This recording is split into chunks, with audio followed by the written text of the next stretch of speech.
핵심 계열사의 하나인 다판다의 송국빈 대표가 소환돼서 조사를 받고 있습니다. 취재기자 연결하겠습니다. 김주영 기자.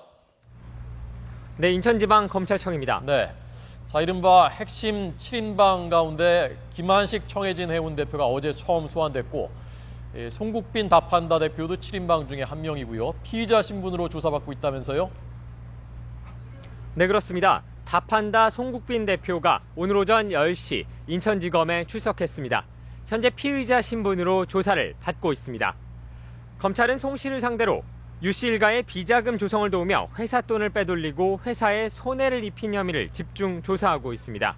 유 씨 일가가 소유한 유령회사에 허위 컨설팅 비용을 건네고 상표권 사용료 명목으로 거액을 지급한 경위 등이 조사 대상입니다. 또 계열사 경영과 회계 처리 과정에서 유 씨가 어느 정도나 관여했는지를 밝히는 데도 주력하고 있습니다. 송 씨는 유병헌 씨의 비자금 조성과 차명재산 관리를 주도한 것으로 지목된 이른바 핵심 7인방 가운데 한 명입니다. 30년 넘게 유 씨를 보필한 핵심 측근이자 세모신협 이사장을 지내기도 했습니다. 이런 가운데 해운조합 비리 의혹을 수사하고 있는 검찰은 오늘 한국해운조합 사업본부장 고모 씨를 체포해 조사하고 있습니다. 검찰은 한국해운조합 본사와 인천지부에서 확보한 압수물을 분석한 결과 고 씨의 배임 수재 혐의를 포착한 것으로 전해졌습니다. 검찰은 고 씨에 대한 조사 결과를 검토한 뒤 구속영장 청구 여부를 결정할 방침입니다. 네, 자, 이 송 씨가 세모신협 이사장을 지냈다고 하는데요. 이 신협이라는 곳이 지금 마치 유병헌 씨 일가의 사금고처럼 됐었던 것이 아니냐라는 의혹들이 제기가 되고 있는데 검찰도 지금 이 점에 주목을 하고 조사를 하고 있다면서요? 네, 그렇습니다. 송 씨는 지난 2006년부터 2012년까지 6년여 동안 세모신용협동조합의 이사장을 지냈습니다. 세모신협은 유 씨 일가와 계열사들이 수시로 대출을 받아간 곳입니다. 검찰은 유 씨 일가가 신협을 사금고처럼 활용하며 부당 대출을 받아간 것으로 의심하고 세모신협 등 신협 너댓 곳을 수사 대상으로 압축한 상태입니다. 이 때문에 검찰은 송 대표가 이사장으로 있으면서 불법 대출을 주도하거나 관여한 사실이 있는지도 집중 조사하고 있습니다. 앞서 검찰은 어제 세월호 선사인 청해진 해운의 김한식 대표를 처음으로 피의자 신분으로 불러 조사했는데요.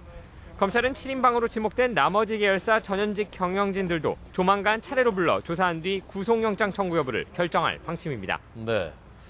자, 그러면 유병헌 전 회장 일가는 언제쯤 조사를 받을 것 같습니까? 네, 당초 검찰은 해외에 머물고 있는 유 씨 차남에게 어제까지 나와 조사를 받으라고 통보했습니다. 하지만 출석하지 않았고 아직 귀국도 하지 않았습니다. 다만 하루 이틀 안에 언제 출석이 가능한지를 변호인을 통해 밝히겠다는 뜻을 전해온 것으로 알려졌습니다. 검찰은 일단 해외에 있는 유 씨 일가와 측근들의 조사가 늦어질 경우 국내에 있는 자녀들부터 조사한다는 방침입니다. 또 경기도 안성 금수원에 머물고 있는 유병헌 씨를 먼저 소환하는 방안도 검토하고 있는 것으로 전해졌습니다. 현재 유 씨는 일가가 소유한 유령회사를 통해 집중적으로 비자금 수백억 원을 조성한 의혹을 받고 있습니다. 또 계열사들에게 사진과 달력을 강매한 의혹에다 최근에는 관계사인 청해진해운에서 한 달에 1,000만 원 넘는 돈을 꼬박꼬박 받아 챙겼다는 사실도 추가로 드러났습니다. 지급된 돈이 고문료 등의 명목이었는데 유 씨가 계열사 경영에 직간접적으로 개입해온 걸 입증하는 단서가 될 것으로 보입니다. 이에 대해 유 씨는 직접 소유한 계열사 지분이 하나도 없는 만큼 그룹 경영에 관여한 사실이 없다며 관련 의혹을 부인하고 있는 상태입니다. 지금까지 인천지방검찰청에서 YTN 김주영입니다.